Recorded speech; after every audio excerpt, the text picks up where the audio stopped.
Bank of China President Liu Jin suddenly resigns amid ongoing negative news. Bank of Communications Tianjin branch president under investigation, scholar, she faces off with Red second generation. Chinese-style Zero-Yuan purchase, looting unstoppable, even elderly woman with cane joins in. Scandal of mixing oil tankers, CCP's official announcement sparks outrage online. Unusual changes in Zhongnanhai, sharp decline in Xi references reveals major risk to CCP power. Sullivan's China visit next week, US applies pressure, unusual Beijing response. It's all covered in today's China Truths. Bank of China President Liu Jin suddenly resigns amid ongoing negative news. On the evening of August 25, 2024, the Bank of China announced the resignation of its president, Liu Jin, citing personal reasons, without providing further specifics. This announcement comes on the heels of a Hong Kong satellite TV post 3 days earlier, which suggested that Liu had been ousted amid rumors of a demotion and claimed that he had surrendered to authorities. The post was deleted later that evening. Simultaneously, the bank's board ratified a resolution for Chairman Gu Haijiao to temporarily assume presidential duties until a new president is appointed. Additionally, Liu Jin resigned from his various roles including vice chairman, executive director, and member of the Strategy Development Committee, effective the same day. This development follows Liu Jin's notable absence from the bank's 7th board meeting of 2024 on August 19, which was chaired by Gu Haijiao. Liu Jin's absence was attributed to other commitments, and there was no indication of him delegating his voting rights. Liu Jin, 57, has served as the president of the Bank of China for over 3 years. His career started at the Industrial and Commercial Bank of China, where he held significant roles before transitioning to leadership positions at the China Development Bank, Everbright Bank, and Everbright Group. He was appointed vice chairman and president of the Bank of China in April 2021 and assumed additional roles, including chairmanship at BOC Aviation Limited by April 2023. In a related matter, Liu Jin's former colleague at the Bank of China, Liu Liang, faced serious charges and was formally accused of bribery involving over 121 million yuan, approximately $17.54 million, in March 2023.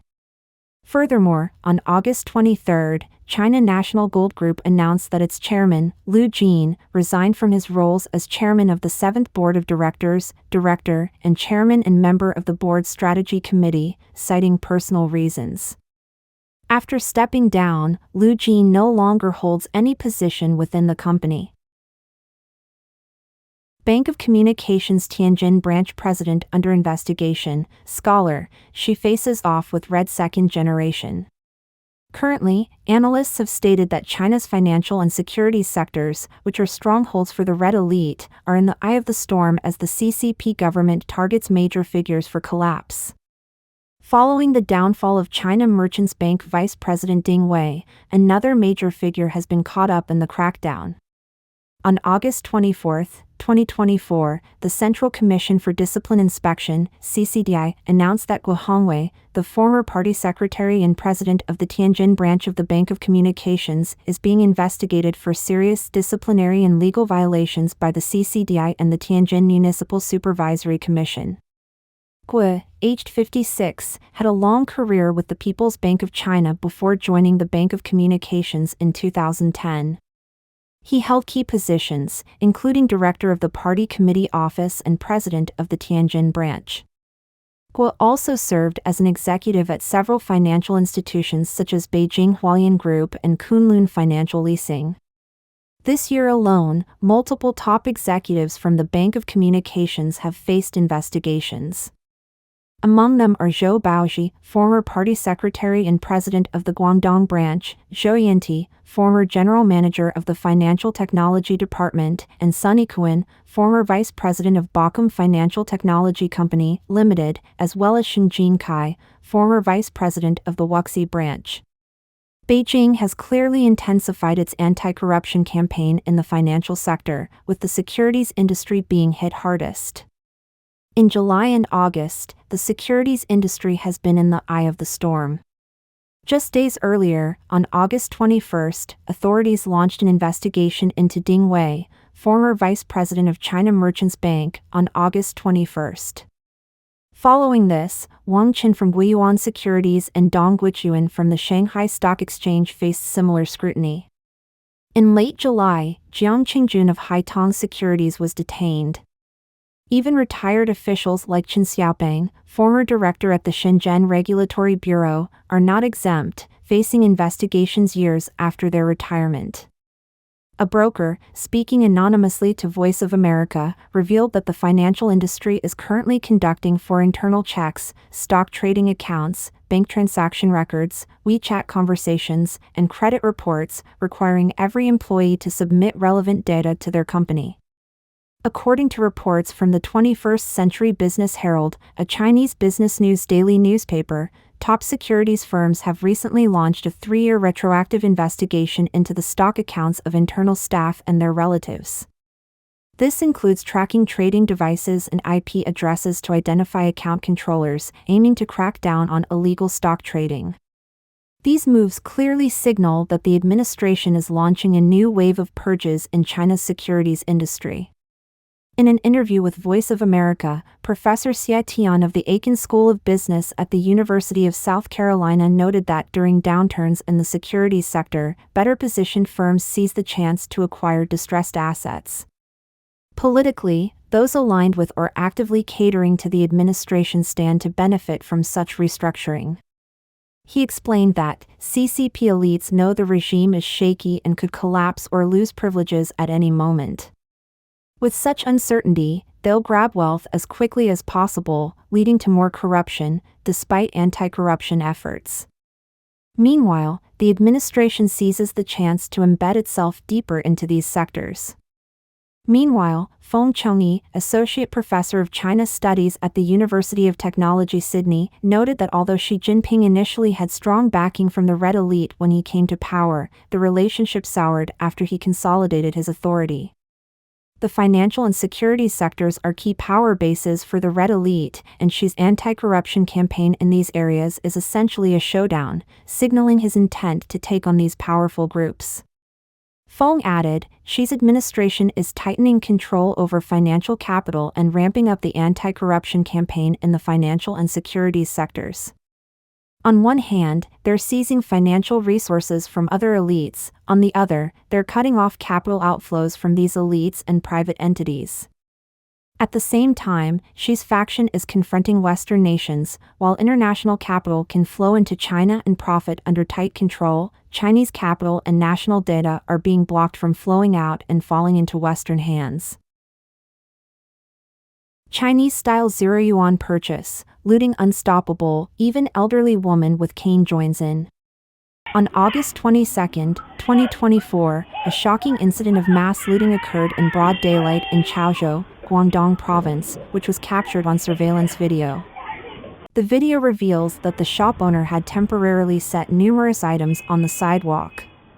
Initially hesitant, a group of middle-aged and elderly individuals soon surged forward, grabbing items in a frenzy. Observing this, other passers-by quickly joined in the chaos. Remarkably, an elderly woman with a cane, who, despite just passing by, surprisingly hobbled over to pick up items dropped during the looting. A store employee, dressed in a black t-shirt, attempted to intervene, rushing out to stop the looters and protect the merchandise. However, outnumbered and overwhelmed, the employee's efforts were in vain as the shouts for order went unheeded. The widespread circulation of this footage online has sparked intense debate and commentary among netizens. Some have drawn parallels to the $0 purchase phenomenon in the US, describing it as a Chinese-style Zero-Yuan purchase and linking it to communist ideologies of wealth redistribution. One netizen sarcastically commented, "I thought it was the urban management officers." Another netizen named Jingxi Observer remarked, "The government has always been behind actions like seizing wealth from the rich and redistributing land reforms, public-private partnerships, and smashing the four olds through looting and destruction. What's $950 compared to all that?" In today's China, the issue of government-issued IOUs is still unresolved. The Chinese government keeps exploiting private businesses and ordinary people, committing all kinds of evil deeds. Scandal of mixing oil tankers, CCP's official announcement sparks outrage online. The scandal, which involved kerosene tankers transporting edible oil and drew widespread public attention, has now seen an official response. On August 25, 2024, the CCP State Council finally addressed the oil tanker mixing scandal, labeling it as an isolated incident, a conclusion that netizens predicted. The report was carried by state media, stating that a joint investigation led by the State Food Safety Office and multiple departments found no other similar issues. The responsibility was pinned on the owners and drivers of the two involved tankers, while 7 companies were administratively penalized. The police have initiated criminal cases against the drivers, Yao and Zhang, enforcing criminal measures.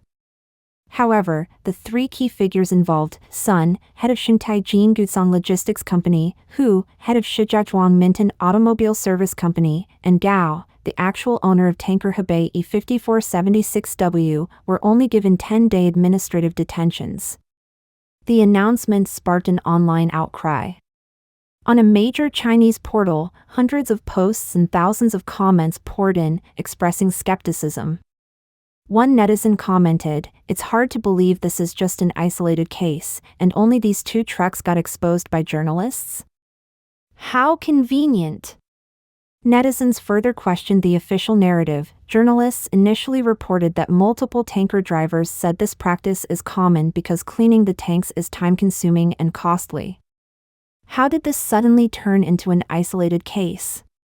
Some sympathized with the drivers, they were just unlucky, simply working a job for someone else. The scandal first broke on July 2 when the Beijing news revealed that chemical oil tankers were being used to transport edible oil, sparking widespread outrage. Investigations found that a tanker transporting coal-based oil from Ningxia to Hebei, license plate ending in Hebei 65Z, didn't clean its tank before loading Grade 1 soybean oil at Huifu Grain and Oil Group in Hebei's Zhongnanhai.